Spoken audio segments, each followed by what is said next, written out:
Hey, TouchPoint friends, Happy New Year. It's so great to be back with you. I hope you've had an excellent holiday season and that you got some rest. I hope Christmas services went well. But it's January, and so we're back in it. Today, I've got Sarah with me. Sarah is one of our consultants. She is great. She's going to share some information today with us about database cleanliness. And January is a great time for you to jump in and consider taking some next steps on cleaning up your database a little bit. And this is really important. It may seem like a tedious task. It may seem like something that doesn't matter, but it really does matter. And the reason that it matters is because it helps people feel seen and known in your congregation. If you're communicating with them and they haven't been around for a while, or maybe they're getting multiple emails because they've got duplicate profiles, it just doesn't feel like you know them and you're seeing them. So cleanliness of data really matters, and I actually have a personal experience with this. It was about 8 years ago that I attended a church just as a guest. I don't remember if I knew somebody participating in it or it was a special service that I wanted to go to. And for that service, I had to RSVP. So I gave them my information. And to this day, I get emails from that church as if I went there. I don't go there, and I haven't been back in those 8 years. I appreciate their persistence, but it feels like they don't know that I don't go there. And so that's just one example of a story that I've experienced of why cleanliness of your database matters. So Sarah, I'm going to toss it over to you, and let's move into some practical steps that we should be focusing on to clean our data up. Sure. So, for starters, to the whole, are they even here anymore? I mean, that is a really, really common issue that hopefully through this conversation, we're going to highlight some ways to keep that from happening, or to maybe act sooner so that they don't get to the 8-year mark with no engagement, right? Like, the goal is to engage, not to just grab the information and then sweep it away whenever we do our annual cleanup, right? What's the Marie Kondo? Does it bring me joy? We want you to be able to engage people and bring them joy, right? So that they do stay with your church. So, so data cleanliness, it's a thing. And I think the new year is a great place to start that. So what are some practical tips? Collect the information in the first place, right? Like, we have so many people who come in maybe through a large event like a Christmas Eve service or a large worship or a women's brunch or something, and we fill out a paper form and then we just stick it in a file cabinet and we don't actually use it. We've got tons of tools to help, actually collect the data in the first place. The other thing, keep it simple, right? I mean, there's a fine line between not collecting enough information and collecting way too much information. I like the example of people I'm not going to ask gender and I'm not going to ask marital status because that seems intrusive. You can't find all the single ladies to invite them to the women's brunch if you didn't ask who are all the single ladies, right? So walking that fine line, running some searches on a regular basis. Is gender unknown? Well, Mary it's pretty easy to say Mary's a woman's name, right? So you could clean up some of those obvious problems and have a reason to make contact for the answers that you don't have, right? Just cleaning up our database. Wanted to see if you wanted to log into your profile and update some things. Keeping an eye out for those unknowns and those holes in your data, for starters, is a huge win. The other thing is routinely sweeping the floor, right? Look for the duplicates. How did they get there? Maybe there's some congregational education that needs to go on. Hey, this is how you sign in to your profile. Hey, you do actually have a login, right? And helping your congregation understand where the duplicates are, and then taking active steps to clean up those duplicates and merge those files so that you have all of someone's information in one place. Finance can make a much better contact and conversation if they know that you are interested in mission trips, right? That you've gone on a mission trip. So making sure you keep all those profiles nice and tidy is a great way to just clean up, but also have good contact information. So that's just a handful. I mean, I've got lots and lots more. You want some more? I got lots in my pocket. I think those are a couple of great bullets to get us started in that collection and standardization of the data, doing those routine tasks of cleaning up duplicates. All of those are great ways to get started.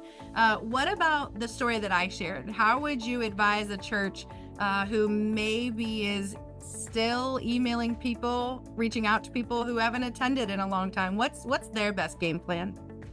Yeah, so I think really being intentional about those searches and those communication groups that you have designed.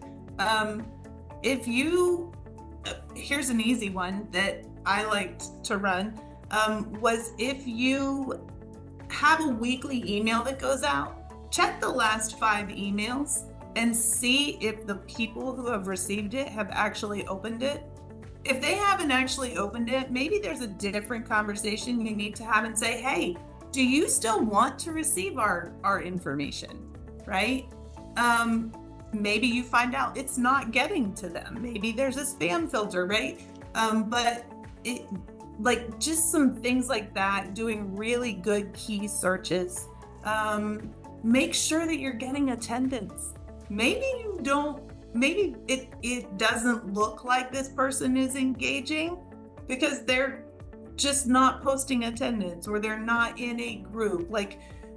So I would say really encourage your staff and your lay leaders to really know what helps you with the engagement, what helps you know the people, and make sure that everyone is really on the same page with that information and is collecting that information for you. So that would be one really good element. Again, get the information and make sure that everybody's getting the same information. So that's good. And Sarah, I know that there might be different philosophies about when it's time to maybe archive a profile. What have you seen as industry kind of best practice of when it might be time to archive a profile and say, you know what, they haven't attended or done a thing at our church in X amount of time? When is a good time frame to start understanding that? Because there's a report that we can pull for people who don't have any activity in the last X amount of time. What time frame should we be looking at for that? Yeah, I think, you have in peak holiday seasons, right? People always at the beginning of the year, they start attending. It's my New Year's resolution to be in church every Sunday, right? They make it maybe to the second week of February. If you see attendance dropping off, there's engagement scores, there's triggers, there's tasks and notes that you can put in place, to really help prevent that drop. But once that drop happens, I would say, if you haven't seen activity or action out of somebody in 3 to 6 months, you should definitely be making a really concerted effort to touch. But if you haven't connected or seen them in a year, I think it's safe to put that little archive flag on, turn on the auto unarchive tool, right, that we have for you. And if they come back up, they're gonna, come back into an active record. But it's okay. It's okay to let them find another home, right? We're all working for the kingdom. So as it doesn't have to be my gateway into the kingdom, it could be, the next church down the street if that's where they've made their connection. So it's okay. It's okay. Archive is not the same as delete, right? Archive is not the same as delete. So you're not going to lose anything. Yep. That's good. Well, thanks so much for sharing some tips and tricks with us. You have mentioned so much in just these few minutes that we've been talking. I got lots. I know you do. Sarah has been a consultant here on our staff for about 7 months, and she was a strong TouchPoint user before that. And so her knowledge is really endless in what capabilities TouchPoint has and best uses of the software. Something that I just want to encourage anybody watching with is remember that this is an iterative process. Be patient with yourself. We're going for progress, not perfection here. And remember, at the end of the day, this all boils down to discipleship.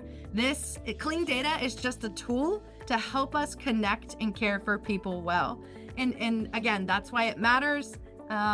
It's important. It feels like a mundane task, but it matters and it makes a difference. Like I said, Sarah has mentioned multiple ways that you can tackle this. If you'd like some time with one of our consultants, schedule that. Sarah and Andrew and others, we would love to sit with you and help you process this. And later this month, on January 21st, there's going to be a deep dive on this at the round table. So we would invite you to that. You should join if this is something that you're interested in. Guys, it's been a pleasure. Sarah, thank you so much for your time and your wisdom. Hopeful that you get to connect with a lot more churches as we clean up our databases, because serving our churches, being good partners to them as they reach people for the King, that's what we're here to do. So Dustpan will travel. All right, guys, thanks so much. Have a great day. Happy New Year.